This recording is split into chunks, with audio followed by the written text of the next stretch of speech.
उत्तर प्रदेश का रुख करते लखनऊ में बीजेपी की शक्ति केंद्र संयोजक बैठक चल रही है, जिसमें बीजेपी के राष्ट्रीय अध्यक्ष नितिन नवीन के साथ उत्तर प्रदेश के मुख्यमंत्री योगी आदित्यनाथ भी मौजूद हैं। भारतीय जनता पार्टी का कार्यकर्ता हो या भारतीय जनसंघ का कार्यकर्ता, सदैव एक ही नारा हमेशा लगाता था, जहां हुए शहीद मुखर्जी वह कश्मीर हमारा है। ये नारा केवल नारा नहीं था, ये भारतीय जनता पार्टी की वैचारिक प्रतिबद्धता का प्रतीक था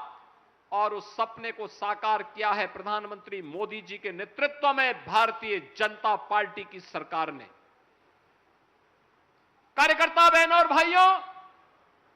आज आप देश के अंदर देखते होंगे गरीब कल्याणकारी योजनाएं जो भी बन रही हैं,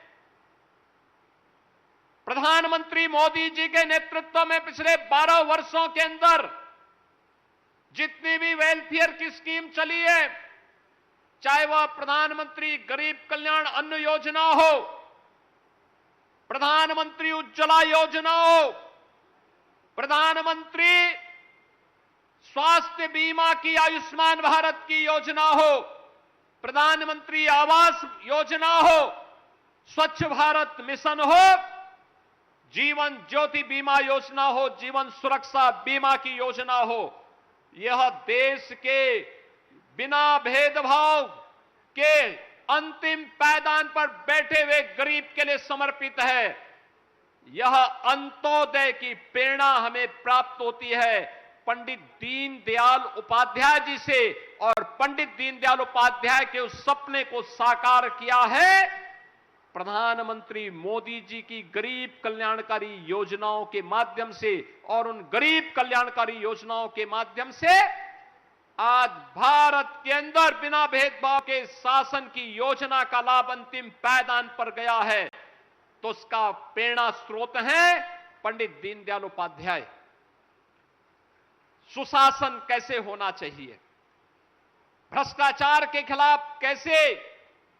टेक्नोलॉजी का उपयोग करते हुए हम कार्यक्रम को आगे बढ़ा सकें, पहला सूत्र है शासन की स्थिरता। राजनीतिक स्थिरता के बगैर शासन स्थिर नहीं हो सकता। भारत के अंदर राजनीतिक व्यवस्था को, राजनीतिक स्थिरता को समाप्त करके शासन में स्थिरता आए, इसके प्रेरणा है सर्वदेव अटल बिहारी वाजपेयी जी। याद करिए 1990 के दशक के उस दौर को, लगातार सरकारें बनती थी, बिगड़ती थी, आती थी, जाती थी, खरीद फरोख्त होती थी। 1996 का अटल जी का वक्तव्य सुनिए, जब उन्होंने 13 दिन की सरकार को गंवाई थी, उन्होंने कहा कि नहीं, हम इसको नहीं प्रेरित करेंगे, इसको नहीं आगे बढ़ाएंगे। और उस समय